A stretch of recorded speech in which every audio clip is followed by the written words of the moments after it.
ठीक है, और लोग जुड़िए। अब देखिए यहाँ पर, और प्रश्न की जब हम बात करते हैं, यहाँ देखिए, भारतीय उद्योग और व्यापार के संदर्भ में निम्नलिखित कथनों पर विचार कीजिए। ठीक है, अब यहां क्या है, उपर्युक्त में से कितने कथन गलत थे, पूछ रहा है कितने कथन गलत थे। देखो यहां टिक कर दिए हैं। और शिल्प, कितने कथन गलत थे। शिल्पकारी पैतृक पेशा नहीं रहा, जबकि शहरी उद्योग से सुसंगठित एक समान पेशा बन गया। ये गलत है। आइए, शिल्पकारों को राजाओं और सामंतों का निरंतर संरक्षण मिलता था, बिल्कुल सही है। शहरों में बसे हुए शिल्पकार उपयोगी वस्तुओं के अलावा विकास की भी वस्तुएं बनाते थे, यह सही है। 17वीं और 18वीं सदियों में जहाज निर्माण के क्षेत्र में गोवा, सूरत और सतगांव प्रमुख केंद्र थे, यह भी सही है। तो चूंकि कौन सा कथन गलत है और कितने कथन गलत है, तो इसका सही आंसर ए, यानी केवल एक कथन गलत है। आइए यहाँ पर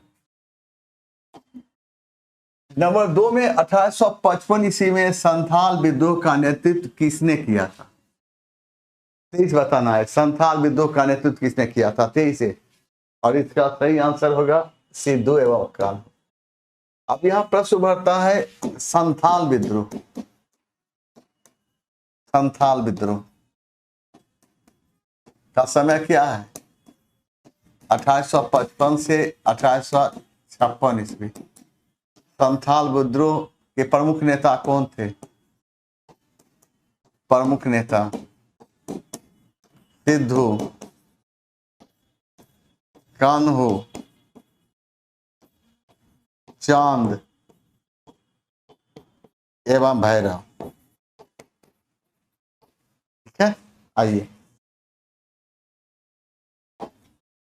यहां देखिए, आप की बात करते हैं कि ईश्वर चंद्र विद्यासागर के संबंध में निम्न कथनों पर विचार कीजिए। ठीक है, उपर्युक्त में से कितने कथन सही हैं, सही चुनना है।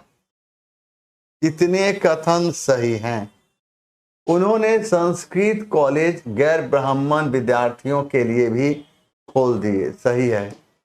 इन्होंने विधवा पुनर्विवाह का समर्थन किया तथा इसके लिए सफल आंदोलन भी चलाया, सही है। इन्होंने बाल विवाह तथा बहु विवाह का समर्थन किया, गलत है। क्योंकि पूछ रहा है कितने कथन, कितने कथन सही है, तो कौन, एक और दो, दो कथन सही है, तो क्या होगा, केवल दो। कितने कथन कह रहा है, तो एक और दो, दो कथन है सही, आंसर बी। आइए, ईश्वर चंद्र विद्यासागर से प्रयास से भारत में विधवा पुनर्विवाह अधिनियम, लॉर्ड कैनिंग के समय में 1856 ईस्वी में विधवा पुनर्विवाह अधिनियम पारित हुआ था। और विधवा पुनर्विवाह अधिनियम को पारित कराने में ईश्वर चंद्र विद्यासागर ने महत्वपूर्ण भूमिका निभाया था। ईश्वर चंद्र विद्यासागर ने सोम प्रकाश जैसी पत्रिका का प्रकाशन किया था। अब देखें किसके समय में, लॉर्ड कैनिंग समय में। किसके समय में, तो लॉर्ड कैनिंग के समय में।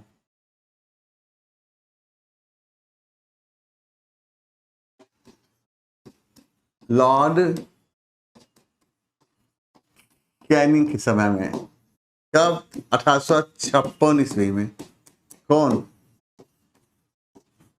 विधवा पुनर्विवाह, विधवा पुनर्विवाह अधिनियम,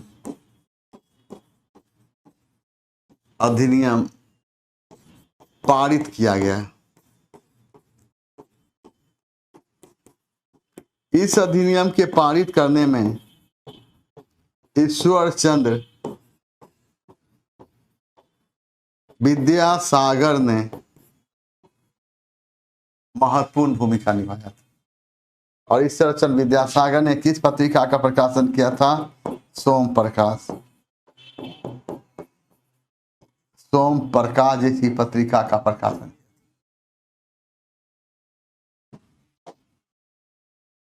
देखिए यहां पर क्या है, अब देखिए यहां पर प्रियंका जी, अब देखिए यहां पर शारदा एक्ट का संबंध था, तो किससे है? तो बाल विवाह प्रतिबंध से। तो शारदा विवाह एक्ट 1929 और शारदा विवाह अधिनियम के तहत क्या हुआ था? तो याद रखना है, शारदा एक्ट के तहत क्या हुआ था? शारदा एक्ट के तहत क्या हुआ था? तो लड़की के शादी की उम्र कितनी? 14 साल। और लड़का के शादी की उम्र कितनी निर्धारित किया गया? 18 साल। बाद में लड़की के लिए यह उम्र सीमा बढ़ाकर 18 साल कर दी गई और लड़का के लिए उम्र सीमा बढ़ाकर 21 साल कर दी गई, यानी 21 वर्ष कर दी गई। इस प्रकार शारदा अधिनियम, इस प्रकार शारदा अधिनियम का संबंध किससे है? तो शारदा अधिनियम का संबंध है बाल विवाह निषेध अधिनियम से। और शारदा अधिनियम का संबंध है, शारदा अधिनियम का संबंध है बाल विवाह निषेध यानी प्रतिबंध से। और शारदा अधिनियम को हम बाल विवाह प्रतिबंध अधिनियम के नाम से भी जानते हैं। और शारदा अधिनियम 1929 में आया था और ये पारित कब हुआ था? तो 1930 ईस्वी में। और इस अधिनियम तहत लड़की के शादी की उम्र 14 साल निर्धारित की गई, बाद में इसे बढ़ाकर 18 साल कर दिया गया। और लड़का के लिए विवाह की उम्र 18 साल निर्धारित किया गया था, इसे बढ़ाकर 21 वर्ष कर दिया गया।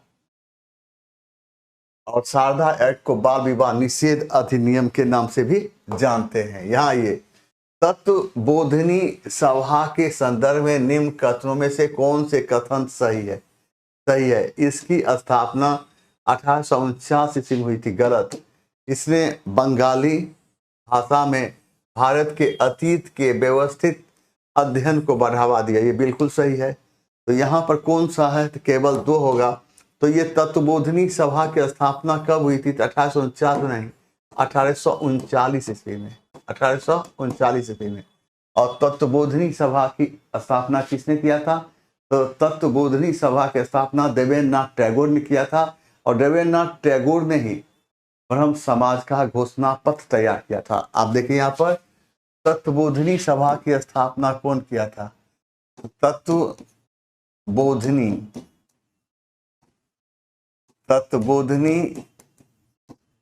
सभा की स्थापना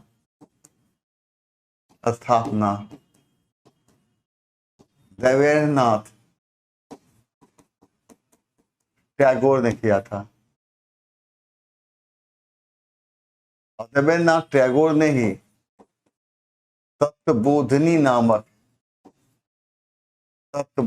नामक पत्रिका का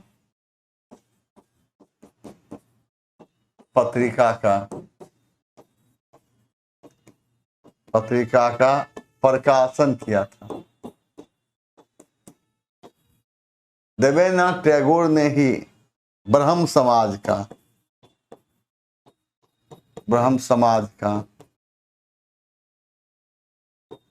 घोषणा पत्र तैयार किया था।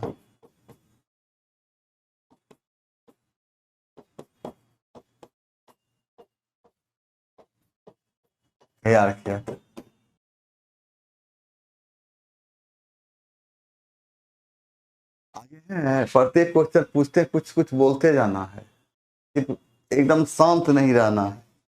आइए यह देखिए 1857 के विद्रोह का तत्कालिक कारण क्या था? गाय और शुगर की चर्बी वाले कारतूस का प्रयोग। इसका आंसर क्या होगा? ए। 1857 के विद्रोह की बात करते हैं। 1857 के विद्रोह पहले सेना को प्रयोग के लिए कौन सा राइफल दिया जाता था? तो ब्राउन बेस राइफल दिया जाता था। और इसके स्थान पर प्रयोग के लिए कौन सा राइफल दिया गया? Enfield rifle. ठीक है, याद रहेगा, एनफील्ड राइफल।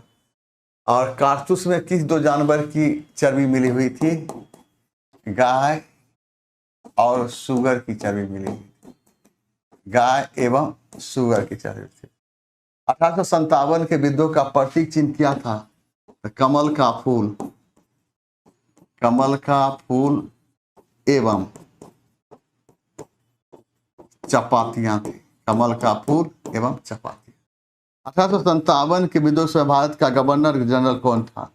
लॉर्ड कैनी। और उसमें ब्रिटेन का प्रधानमंत्री कौन था? ब्रिटेन प्रधान लॉर्ड पामस्टन था। चपाती रोटी हुई कहा गया। आइए अब यहां देखिए, इंडियन एसोसिएशन के संबंध में निम्न कथनों में से कौन सा सत्य है? तो इंडियन एसोसिएशन कांग्रेस से पूर्व राष्ट्रवादी संगठनों में से सबसे महत्वपूर्ण संस्था थी। इसकी स्थापना सुरेंद्रनाथ बनर्जी, आनंद मोहन बोस के नेतृत्व में। सही है, इसका सही आंसर सी होगा। सही आंसर सी। और इंडियन एसोसिएशन की स्थापना कब हुई थी? 1876 ईस्वी में। कहाँ हुई थी? कोलकाता। यह भारत की प्रथम राष्ट्रवादी संस्था थी। राष्ट्रवादी संस्था थे।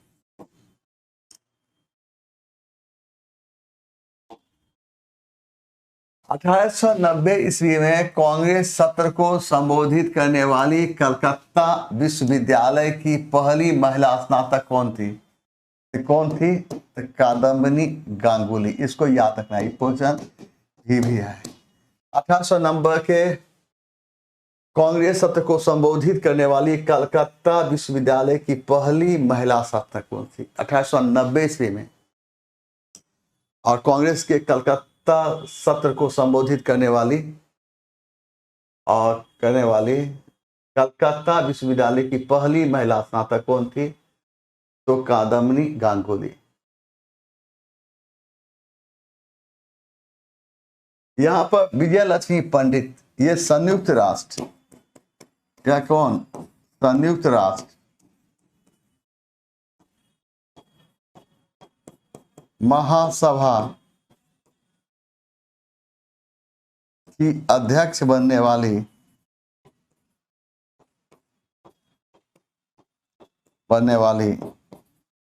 पहली महिला थी। पहली महिला। और कब ये अध्यक्ष बनी थी? 1953 ईस्वी में।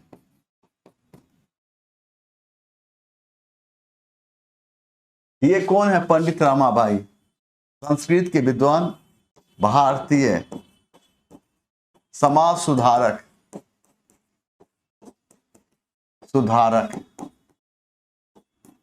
एवं ईसाई मिशनरी।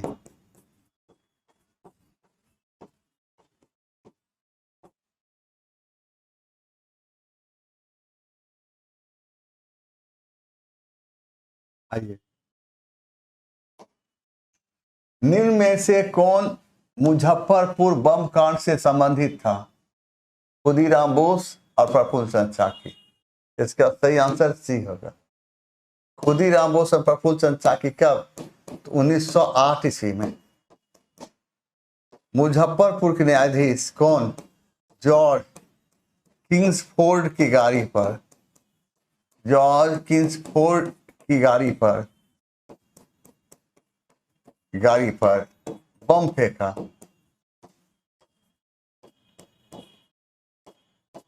इसमें क्या हुआ? अंग्रेज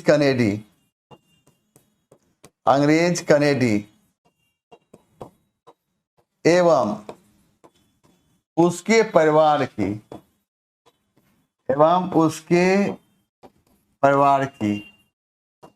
दो महिलाएं मारी गई। मारी गई।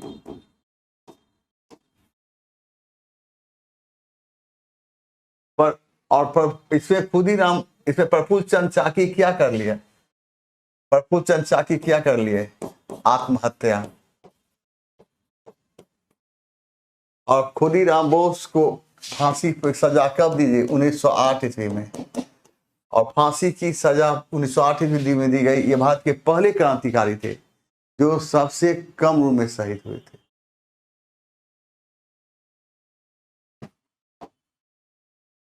अल हिलाल नामक समाचार पत्र का संपादन किसने किया था, अबुल कलाम आजाद। हजरत मोहनी के बारे में कहा जाता है 1921 ईस्वी में इन्होंने नारा दिया था पहली बार, इनकिलाब जिंदाबाद। और कहा जाता है कि इसे लोकप्रिय बनाने का श्रेय भगत सिंह को जाता है। लेकिन इस बात को लेकर विवाद है। जो 9th 10th का जब किताब पढ़िएगा तो 9th 10th के किताब में आपको मिलता है इनकिलाब जिंदाबाद का नारा हजरत मोहनी ने दिया। लेकिन और आगे के ऊपर स्टैंडर्ड बुक पढ़ेंगे तो वहां पर वो मिलता है इनकिलाब जिंदाबाद का नारा सर्वप्रथम मोहम्मद इकबाल ने दिया और इसे लोकप्रिय भगत सिंह ने बनाया। फिर बहुत जगह मिलता है इनकिलाब जिंदाबाद का नारा भगत सिंह ने, क्योंकि 9th 10th पढ़ रहे हैं और कहता है कि हम 9th 10th के किताब में जो दिया गया वही मान्य होगा। इसलिए आप ध्यान रखिए, हजरत मोहनी ने इनकिलाब जिंदाबाद का नारा दिया, इसको ध्यान रखना है। सैयद अहमद खां की बात करते हैं तो इनके समय में 1875 ईस्वी में 1875 ईस्वी में अलीगढ़ में मोहम्मडन एंग्लो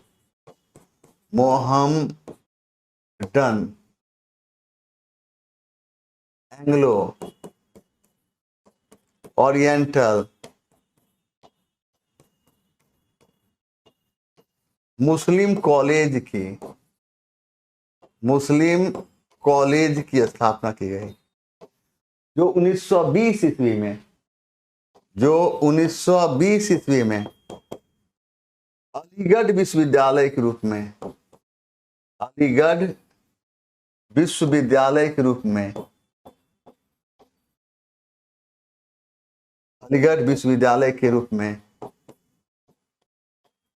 रूप में सामने आया था।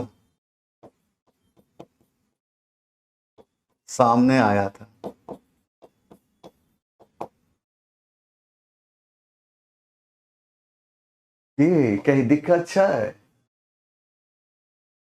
आइयो कहीं दिक्कत है, मौसम छे बारिश के। आज खाना पीना की बनते बताओ तो। देखो क्वेश्चन नंबर, यहाँ देखिए, स्वामी सहजानंद सरस्वती की अध्यक्षता में गठित पहला अखिल भारतीय किसान संगठन कौन सा था, तो इसका कहिए अखिल भारतीय किसान सभा। अखिल भारतीय किसान सभा की स्थापना कब हुई थी, 1936 ईस्वी में। कहाँ हुई थी, लखनऊ में। किसने किया था, स्वामी सहजानंद सरस्वती। अखिल भारतीय किसान सभा का अध्यक्ष कौन थे, स्वामी सहजानंद सरस्वती। सचिव किसको बनाया गया था, सचिव एनजी रंगा।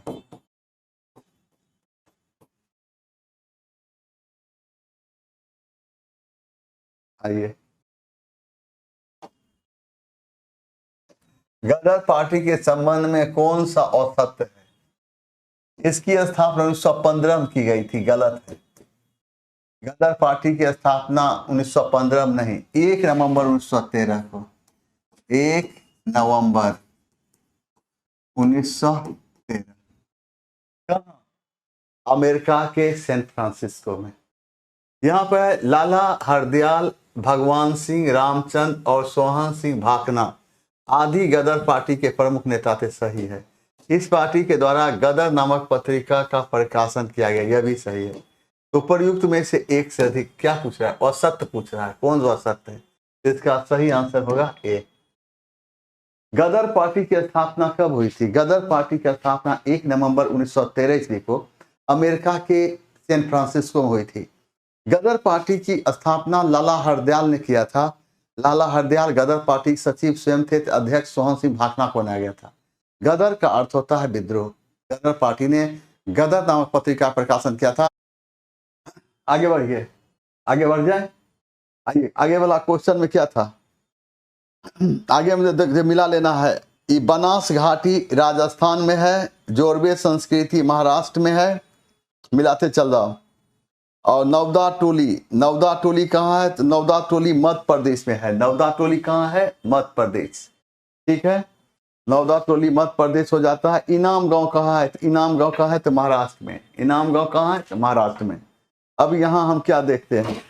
इनाम गांव महाराष्ट्र में है। तो अब यहाँ मिलाएंगे कि उपर्युक्त युग्म से कितने युग्म सही सुमेलित हैं?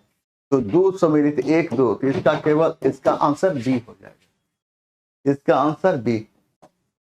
आइए, मोहनजोदड़ो की सबसे बड़ी इमारत अन्नागार, अनाज रखने का कोठार था। इसके संबंध में निम्नलिखित कथनों पर विचार कीजिए। और यह 45.71 मीटर लंबा तथा 15.23 मीटर चौड़ा था। यह भी सही है। इसका तल क्षेत्र लगभग 838.1025 वर्ग मीटर। और मोहनजोदड़ो के अतिरिक्त हड़प्पा से भी कोठार के साक्ष्य मिले हैं। यह भी सही। तो अब इसमें है क्या कि सही कथन चुनने के लिए कहता है। तो कौन कौन सही है? 1 2 3 सही है। 1 2 3 किसी में है, इसलिए इसका क्या उपर्युक्त में से एक से अधिक। और याद रखना है, मोहनजोदड़ो की सबसे बड़ी इमारत, मोहनजोदड़ो की सबसे बड़ी इमारत कौन है? मोहनजोदड़ो। और मोहनजोदड़ो की सबसे बड़ी इमारत अन्नागार है। अन्नागार। अन्नागार के बाद मोहनजोदड़ो की दूसरी सबसे बड़ी इमारत क्या है? स्नानागार। स्नानागार। मोहनजोदड़ो से क्या मिला है? सूती कपड़े का टुकड़ा मिला है। सूती कपड़े का टुकड़ा मिला है। मोहनजोदड़ो से क्या मिला है? मोहनजोदड़ो से क्या मिला है? पशुपति महादेव की मूर्ति। पशुपति महादेव की मूर्ति प्राप्त हुई। कोई दिक्कत है? बोलते जाना। आइए, यहां देखिए, मेसोपोटामिया से प्राप्त लेखों के संदर्भ में निम्नलिखित कथनों पर विचार कीजिए। यहाँ के लेखों में दिलमुन, माकन तथा मेलुहा की आपसी संपर्क की जानकारी मिलती है। सही है। ये दिलमुन कहाँ है? फारस में। अब मेलुहा कहाँ है? मेसोपोटामिया। मेसोपोटामिया। और मेसोपोटामिया को क्या कहते हैं? इराक कहते हैं। क्या कहते हैं? इराक कहते हैं। मेलुहा की पहचान हड़प्पा स्थल से सही है। उपर्युक्त में कौन से कथन सही है? उपर्युक्त में से कौन सा कथन सही है? 1 और 2। 1 2 किस में है? तो बी है। सिंधु सभ्यता के आर्थिक जीवन का मुख्य सिंधु सभ्यता काल का व्यापार किन किन देशों के साथ था? तो सिंधु सभ्यता काल के लोगों का व्यापारिक संबंध किन किन देशों के साथ था? तो किन किन देशों के साथ था? तो मिस्र, मेसोपोटामिया, मिस्र, मेसोपोटामिया एवं मध्य एशिया के देशों के साथ, एवं मध्य एशिया के देशों के साथ थी। सिंधु सभ्यता का व्यापार किस पर आधारित थी? वस्तु विनिमय प्रणाली पर। वस्तु विनिमय प्रणाली पर। और वस्तु विनिमय प्रणाली क्यों प्रचलन में थी? क्योंकि उस समय रुपया पैसा प्रचलन में नहीं थे।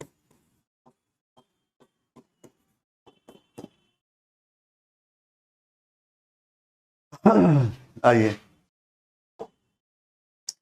आर्यों की जानकारी के स्रोतों के संबंध में निम्नलिखित में से कौन सा कथन सही नहीं है?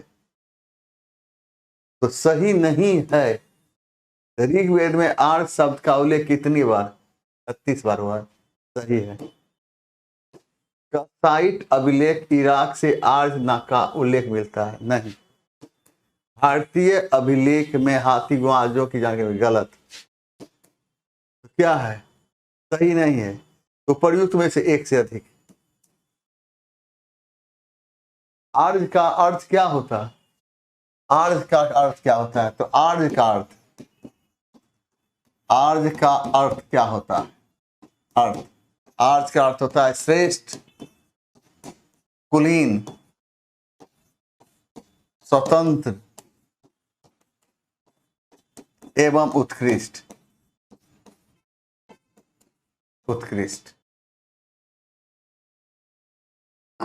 ऋग्वेद में आर्य शब्द का प्रयोग कितनी बार हुआ है? 36 बार हुआ है। वैदिक सभ्यता को किस नाम जानते हैं? वैदिक सभ्यता को हम आर्य सभ्यता के नाम जानते हैं। और वैदिक सभ्यता को हम आर्य सभ्यता के नाम से क्यों जानते हैं? क्योंकि इस सभ्यता के निर्माता आर्य लोग थे, इसलिए वैदिक सभ्यता को हम आर्य सभ्यता के नाम जानते हैं। ठीक ना? आइए आप यहां देखिए, ऋग वैदिक कालीन सामाजिक संगठन जन के संबंध में निम्नलिखित कथनों पर विचार कीजिए। जन में सदस्यों की कुल संख्या 100 से अधिक होती थी? नहीं, 100 से अधिक नहीं होती थी। 100 से अधिक होती थी? नहीं, 100 से अधिक नहीं होती थी। ऋग्वेद में जन शब्द का प्रयोग 275 बार हुआ। सही है। ऋग्वेद में 2 जनों की संयुक्त युद्ध क्षमता 21 बताई गई। यह भी सही। तो चूंकि यहाँ पर सही कथन चुनना है तो 2 और 3 सही है। तो यहाँ का 2 और 3 याद रखना। एक बात में, ऋग्वेद में गंगा का उल्लेख कितनी बार? ऋग्वेद में गंगा का उल्लेख 1 बार। ऋग्वेद में यमुना का उल्लेख कितनी बार? यमुना का उल्लेख 3 बार। ऋग्वेद की बात करते हैं तो ऋग्वेद में जन शब्द का प्रयोग कितनी बार? ऋग्वेद में जन शब्द का प्रयोग 275 बार। ऋग्वेद में 20 शब्द का प्रयोग कितनी बार?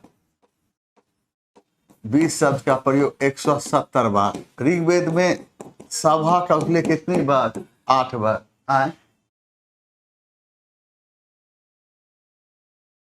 अभी गायब हुआ है, देखो तो। अभी जस्ट क्या कहें।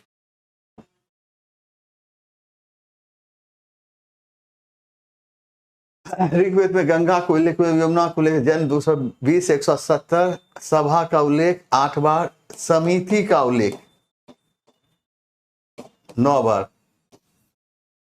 कृषि का उल्लेख 24 बार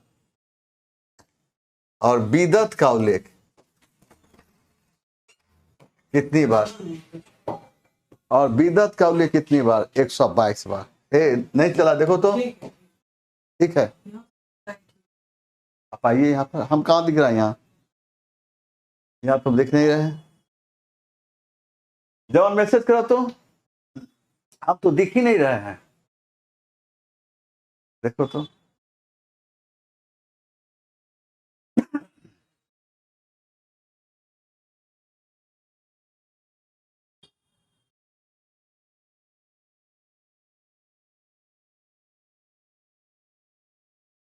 आर्य शब्द का प्रयोग कितनी बार ऋग्वेद में है?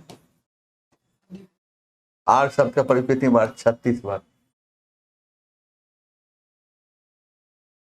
अब यहाँ पर क्या देख रहे हैं? यहाँ पर ऋग्वेद में गंगा का उल्लेख 1 बार, यमुना का उल्लेख 3 बार, जन का उल्लेख 275 बार, 20 का उल्लेख 170 बार, सभा का उल्लेख 8 बार, समिति का उल्लेख 9 बार, कृषि का उल्लेख 24 बार, विदत का उल्लेख 122 बार, आर्य का उल्लेख 36 बार। क्लियर? आइए यहां देखिए, सूची 1 को सूची 2 से एकदम गरम गरम चाय पिलवाओ। हाँ, अगर कोई रास्ता में विघ्न बाधा डाले तो खामोश कर देना। समझ गया? जाओ तुरंत लेकर आओ। देख, सूची 1 को सूची 2 से सुमेलित कीजिए और सूची 1 वेद और सूची 2 संबंधित विषय। ऋग्वेद में किसका उल्लेख है? तो ऋग्वेद में स्रोत एवं प्रार्थना का उल्लेख है। यजुर्वेद में किसका उल्लेख? तंत्र मंत्र, वशीकरण। सामवेद में किसका? संगीत का। अथर्ववेद में किसका? हैंग पक पक पक पक पक पक पक पक पक पक पक। देख यहां पर ऋग्वेद में किसका उल्लेख है? स्रोत और प्रार्थना। यजुर्वेद में किसका उल्लेख है? स्रोत एवं कर्मकांड। सामवेद में किसका उल्लेख है? संगीत से। अथर्ववेद में किसका उल्लेख है? तंत्र मंत्र एवं वशीकरण। आप मिलाइए, आप देखो यहाँ क्या है? एक का किधर गया? किधर गया? चार। देखो किसमें है? चार दूगो में है। यजुर्वेद किधर किधर गया? तीन। किसमें है? किसमें है? इसमें है। सामवेद एक। किसमें है? किसमें है? किसमें है? इसका आंसर एक। देखा? देख, निम्नलिखित कथनों में से कौन से कथन सही नहीं है? कौन सा कथन सही नहीं? सुनो, और इसको जैसे सही या नहीं रहे इसको घेर दो। यहां देख, महावीर को जीन तथा उनके अनुयायी को जैन कहा जाता था। यह सही है। महावीर ने जैन व्रत में ब्रह्मचर्य को जोड़ा, ये सही है। जैन धर्म में पूर्व जन्म की अवधारणा नहीं है, ये गलत है। थी नहीं थी। ठीक ना? आप आइए, आप पूछ क्या रहा है? नहीं है, तो नहीं में कौन को? तो इसका आंसर हो जाएगा सी। महावीर स्वामी ज्ञान प्राप्ति के बाद क्या कहलाए? तो महावीर स्वामी ज्ञान प्राप्ति के जीन, जितेंद्रिय एवं निर्ग्रंथ कहलाए। जिन का अर्थ क्या होता है? विजेता। जितेंद्रिय का अर्थ क्या होता है? मन मस्तिष्क को, मन मस्तिष्क को जीतने वाला। निर्ग्रंथ का अर्थ क्या होता है? जिसका कोई बंधन ना हो, जिसका कोई बंधन ना हो।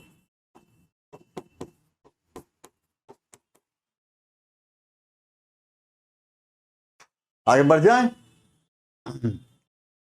आगे बढ़ जाए कि नहीं बढ़े? कहेंगे आगे बढ़ने के लिए, बढ़ेंगे, नहीं कहेंगे नहीं बढ़ेंगे, हमें क्या जाता है। आइए, बुद्ध के विषय में निम्नलिखित कथनों पर विचार कीजिए।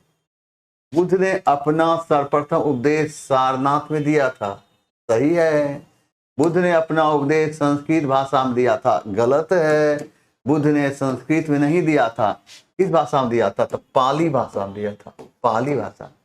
बुद्ध ने लोगों को दयालु होने तथा मनुष्यों के साथ जानवरों के जीवन का भी आदर करने की शिक्षा दी, सही है। बेहतरीन है।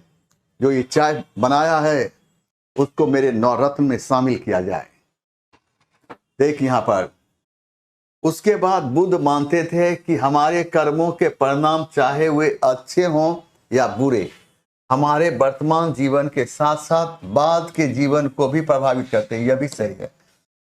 तो यहां पूछ क्या रहा है? तो सही कथन पूछ रहा है।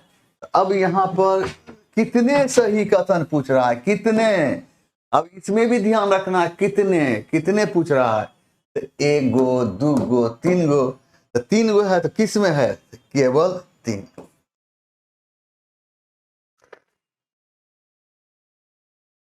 समझे?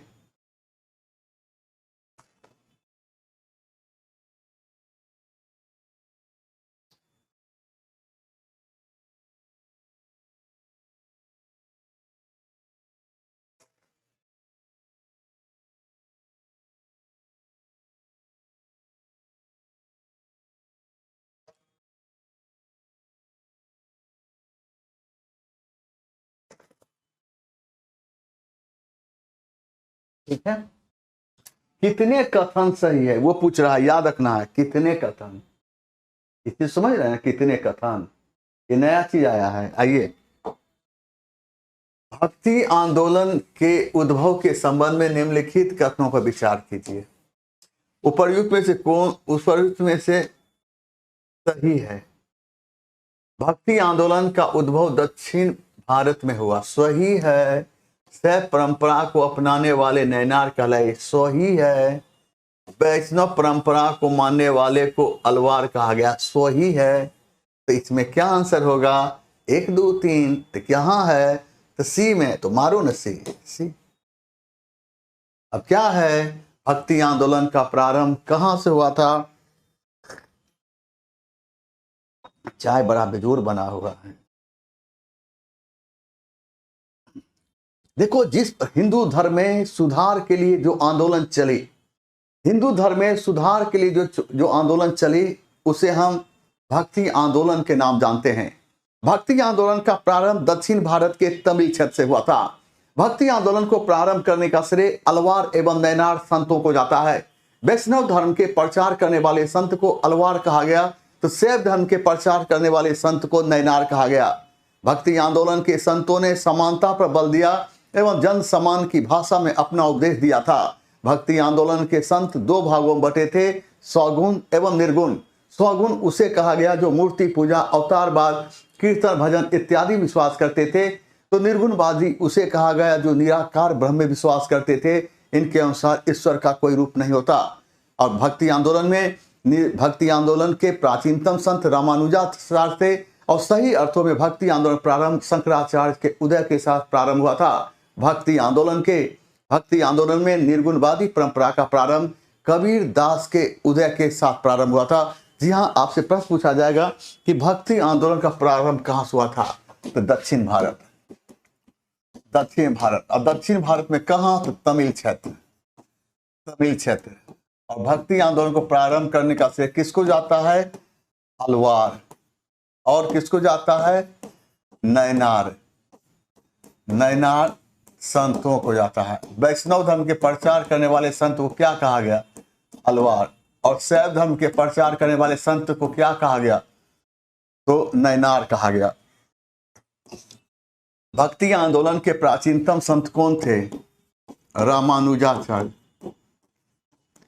भक्ति आंदोलन का सही अर्थों में भक्ति आंदोलन का प्रारंभ किसके उदय के साथ प्रारंभ हुआ था? शंकराचार्य। भक्ति आंदोलन निर्गुणवादी परंपरा का प्रारंभ किसके उदय के साथ हुआ था? कबीर। ठीक ना?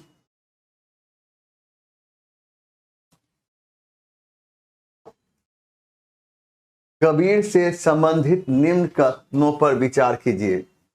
कबीर साकार परमेश्वर, और इसमें कितने कथन सही हैं? देखो कितने कथन, इसको बढ़िया से गोल कर। और कबीर साकार परमेश्वर में विश्वास करते थे, गलत। कबीर अभी बोले, कबीर साकार नहीं निराकार में विश्वास करते थे। किसमें? निराकार। देखिए यहां पर लिख देते हैं निराकार, याद रखना है इस बात को। निराकार किसको? जिसका कोई रूप ना हो। अजय, उन्होंने यह उपदेश दिया कि भक्ति के माध्यम से ही मुक्ति या मोक्ष प्राप्त हो सकता है, और यह सही है। कबीर के कई पद आदि ग्रंथ में संकलित है, यह बिल्कुल सही है। कितने कथन सही हैं? तो देखो यहां पर 1 और 2, तो कितना? 2 कथन सही है, तो केवल 2। समझ के बात को? अब देखिए यहां पर भक्ति आंदोलन की जब हम बात करते हैं, कबीर का जन्म वाराणसी में एक ब्राह्मणी विधवा महिला से हुई थी। कबीर का जन्म वाराणसी में एक ब्राह्मणी विधवा महिला से हुई थी, और वह ब्राह्मणी विधवा महिला और लोक लाज के चलते कबीर को जन्म देकर एक तालाब के किनारे छोड़कर चली गई। अंधेरी रात थी, आसमान कड़क रही थी, रिमझिम बारिश हो रही थी, काली रात शोर मचा रही थी, तन्हाइयां खामोशी से सितारों को कुछ कहने जा रही थी। तो इस तरह के वातावरण में रिमझिम बारिश हो रही थी, और बच्चे की चीखने और चिल्लाने की आवाज नीरू एवं नीमा नामक जुलाहा दंपत्ति के बढ़ते हुए कदम को रोक लिया। नीरू एवं नीमा नामक जुलाहा दंपत्ति उस बच्चे के पास यानी कबीर के पास आए और आंचल लहरा दिए। बोले कि खुदा की कसम, ये बच्चा जिनका है वह ले जाएं। बहुत इंतजार के बाद जब कोई नहीं आया, तो नीरू एवं नीमा नामक जुलाहा दंपत्ति कबीर को गोद में उठाकर खुश हो गए। खुश इसलिए हो गए क्योंकि नीरू एवं नीमा नामक दंपत्ति के कोई संतान थे ही नहीं। इस प्रकार कबीर का लालन पालन नीरू एवं नीमा नामक जुलाहा दंपत्ति ने किया, इसलिए कबीर जाति के जुलाहा कहलाए। कबीर के वचनों का संकलन बीजक नामक ग्रंथ में मिलता है। कबीर को मगहर में दफनाया गया और मगहर वर्तमान समय उत्तर प्रदेश के गोरखपुर जिले में स्थित है। मगहर। अब यहाँ पर पूछेगा कबीर दिल्ली सल्तनत के किस शासक के समकालीन थे? किसके? सिकंदर लोदी। किसके? सिकंदर लोदी। पूछेगा सिकंदर लोदी। पूछेगा कबीर की बात करते हैं, कबीर के वचनों का संकलन किसमें मिलता है? तो बीजक में मिलता है। कबीर की जब बात करते हैं तो वचनों का संकलन कबीर को कहाँ दफनाया गया था? मगहर। अब मगहर कहाँ है? उत्तर प्रदेश के गोरखपुर जिले में। उत्तर प्रदेश के गोरखपुर जिले में। आइए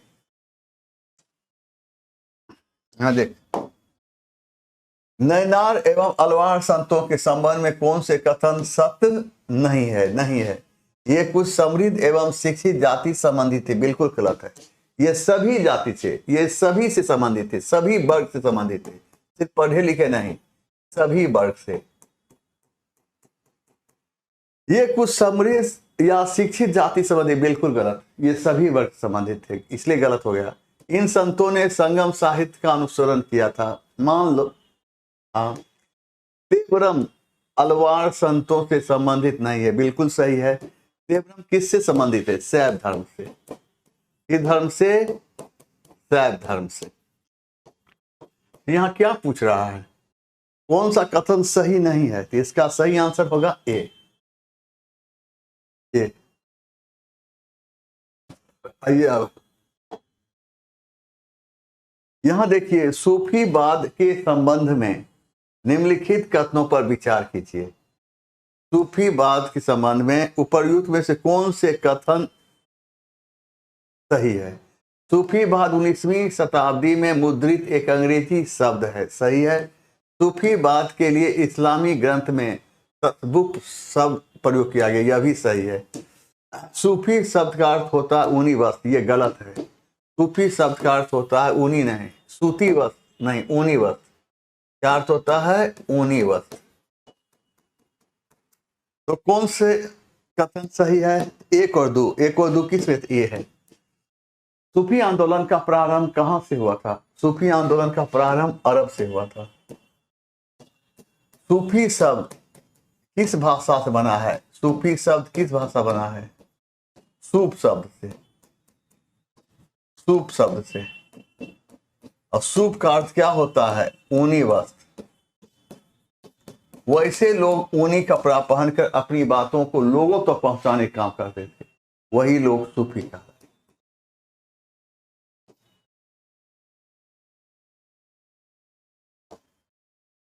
अकबर की कल्याणकारी नीतियों को कालानुक्रम अनुसार लगाइए। तीर्थ यात्रा की समाप्ति कब हुई थी? 1563 ईस्वी में। जजिया कर की समाप्ति कब हुई थी? 1564 ईस्वी में। सती प्रथा समाप्ति कब हुई थी? 1582 ईस्वी में। शराब बिक्री पर रोक कब लिया गया था? 1590 ईस्वी में। अब इसको मिलाइए ना, मिलाइए ना। इसका 1 2 3 4 1 मिला। आप भी मिला लीजिए।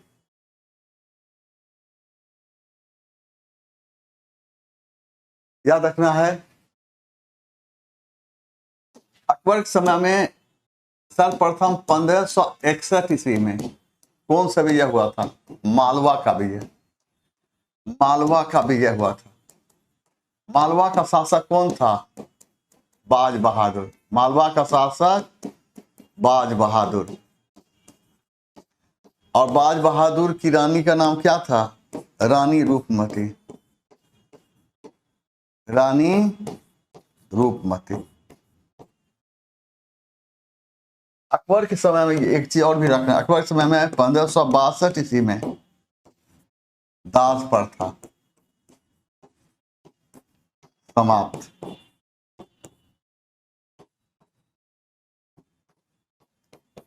किया गया था।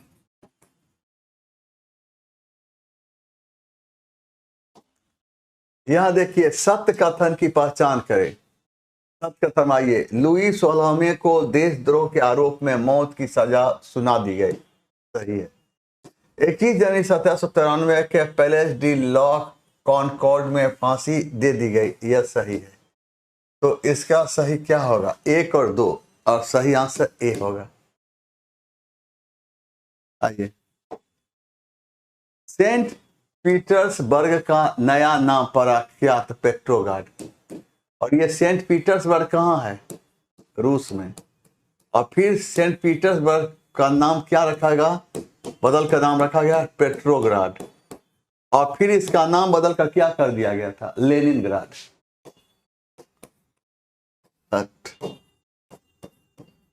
लेनिनग्राड। सेंट पीटर्सबर्ग जो है ये रूस में है, और इसका नाम बदलकर पेट्रोग्राड, फिर बाद में इसका नाम बदलकर क्या किया गया? लेनिनग्राड। और किसके नाम पर? लेनिन पर। पोलैंड पर आक्रमण हिटलर ने कौन किया था? हिटलर। कब आक्रमण किया था? 1539 ईस्वी में। और ये किसका कारण बना था? द्वितीय विश्व युद्ध का।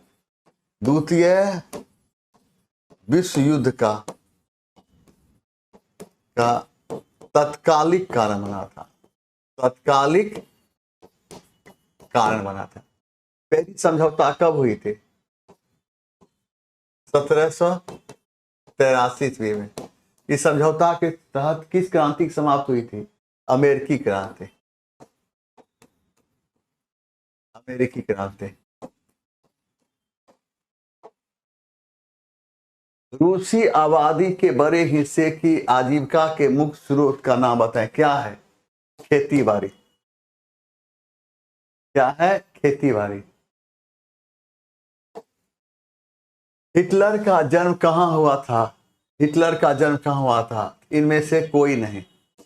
कहां हुआ था? 20 अप्रैल 1889 ईस्वी में। कहां हुआ था? ऑस्ट्रिया। ऑस्ट्रिया में कहां? ऑस्ट्रिया के वान में हुआ था। जापान की बात करते हैं तो जापान को द्वितीय विश्व युद्ध के समय क्या कहा जाता था? पीत आतंक। पीत आतंक कहा जाता था। इसका अर्थ होता है कहर बरसाने वाला। जर्मनी के एकीकरण का श्रेय किसको जाता है?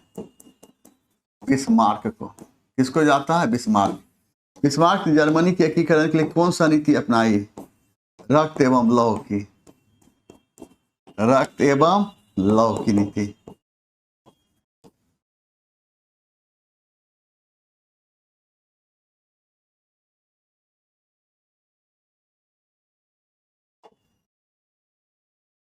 स्वतंत्रता का घोषणा पत्र किसने तैयार किया था? किसने किया था? थॉमस जेफरसन ने। वाशिंगटन कौन था? अमेरिकी स्वतंत्रता संग्राम के नायक। अमेरिकी स्वतंत्रता संग्राम के नायक। लॉर्ड कॉर्नवालिस को क्या कहा जाता है? भारत में नागरिक सेवा का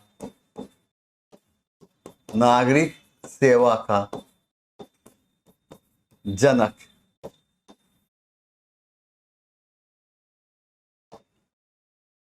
मेजनी का संबंध किस संगठन से? कार्बोनरी। मेजनी ने कार्बोनरी नामक संगठन का स्थापना 1810 ईस्वी में किया। और मेजनी किस संगठन संबंधित था? कार्बोनरी। कार्बोनरी संगठन की स्थापना 1810 में। कहा? इटली। इटली में कहा? इटली के नेपल्स में। मेजनी ने किस संगठन की? यंग इटली का गठन किया था। Young Italy. यंग इटली गठन कब किया था? 1831 में मेजनी ने किया। लाल सेना का गठन कब हुआ था? 1818 ईस्वी में। कहां हुआ था? रूस में। इस सेना का संबंध किससे था? मजदूरों के हित से। और किसने किया था? ट्राटस्की ने।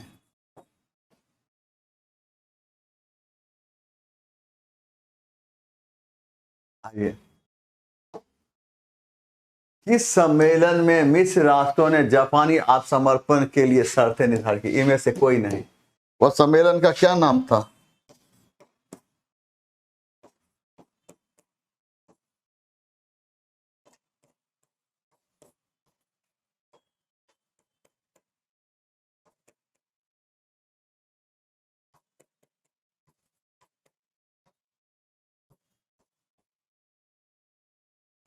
यह सम्मेलन पोट्सडेम सम्मेलन, पोट्सडेम सम्मेलन कहाँ हुआ था? बर्लिन में। तो क्योंकि किस सम्मेलन में मित्र राष्ट्रों ने जापानी आत्मसमर्पण के लिए शर्तें निर्धारित की? तो पोट्सडेम सम्मेलन। और ये पोट्सडेम सम्मेलन कहाँ हुआ था? कब हुआ था? 1945। और कहाँ? तो बर्लिन के एक शहर में हुआ था जिसका नाम था पोट्सडेम, इसलिए इस सम्मेलन का नाम पड़ा पोट्सडेम। आइए,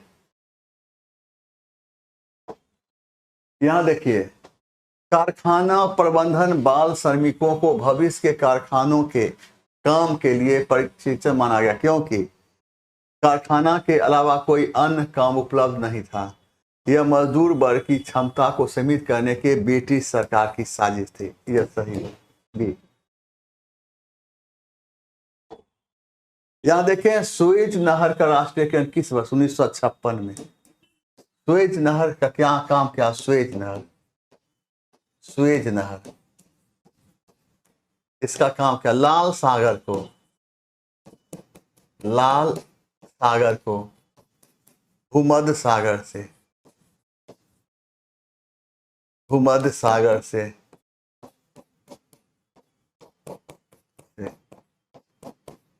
जोड़ना था।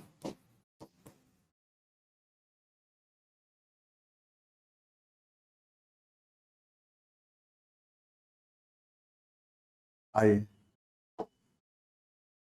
देखो, होआ आंदोलन किस प्रकृति का था? तो धार्मिक प्रकृति। यह आंदोलन कहाँ का है? वियतनाम का। यह आंदोलन कहाँ हुआ था? वियतनाम। इस आंदोलन का समय बौद्ध धर्म से था। बौद्ध धार्मिक आंदोलन बौद्ध धर्म से था। हुआ आंदोलन किस प्रकृति है? धार्मिक में पूछ देगा कौन? तो बौद्ध। और कहाँ? तो वियतनाम में। याद रहेगा ना, पूछेगा हुआ आंदोलन कहाँ हुआ? तो वियतनाम में। किस धर्म संबंधित है? तो बौद्ध धर्म से। अशोक का धर्म क्या है? तो नैतिक आचार संहिता है। अशोक के अभिलेख में जिस धम्म शब्द का प्रयोग किया गया है, इसका संबंध बौद्ध धर्म से नहीं, बल्कि सभी धर्मों के अच्छे गुणों के समावेश से। याद रखना है, अशोक के अभिलेख में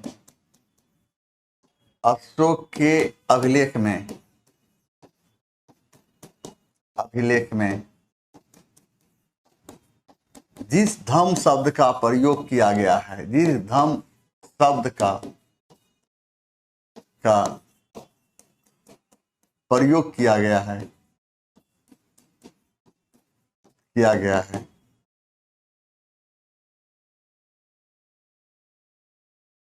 उसका संबंध बौद्ध धर्म से नहीं है। बौद्ध धर्म से नहीं है, बल्कि सभी धर्मों के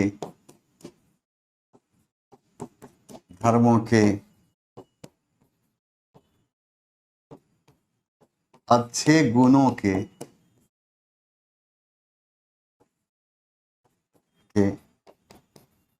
समावेश से है।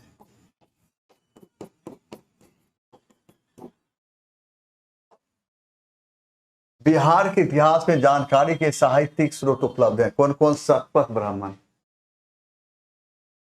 अथर्ववेद, ऋग्वेद, उपर्युक्त में से एक से अधिक। शतपथ ब्राह्मण में महिला को पुरुष का अर्धांगिनी बताया गया, अर्धांगिनी बताया गया है। ऋग्वेद में कितने मंडल हैं? 10 मंडल एवं 1028 सूक्त हैं। अथर्ववेद में, अथर्ववेद का संबंध किससे है? जादू, जादू, टोना, भूत, प्रेत, चिकित्सा से। आइए, पूर्व मध्यकाल में सोन नदी घाटी के क्षेत्र में किस जनजातीय राज्य का उत्थान हुआ था? खरवार का। मुगल काल में बिहार का व्यापार किस महाद्वीप से होता था? एशिया और यूरोप। इसका आंसर क्या? उपर्युक्त में से एक से अधिक। पीटर मुंडी बिहार के किस मुगल सूबेदार के शासन की बड़ी तारीफ की? तो मिर्जा शेख। और किसके समय में ये थे सूबेदार? शाहजहां, शाहजहां। पीटर मुंडी कहाँ है? ये पीटर मुंडी किसके समय में, किस मुगल राजा के समय में आया था? शाहजहां, शाहजहां। ये पीटर मुंडी कहाँ का रहने वाला था? ब्रिटेन का।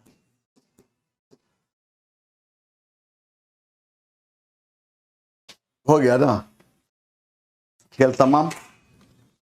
अब फिर कल मिलते हैं। अगर फिर जाना है, एक डिस्कशन के लिए जाना है।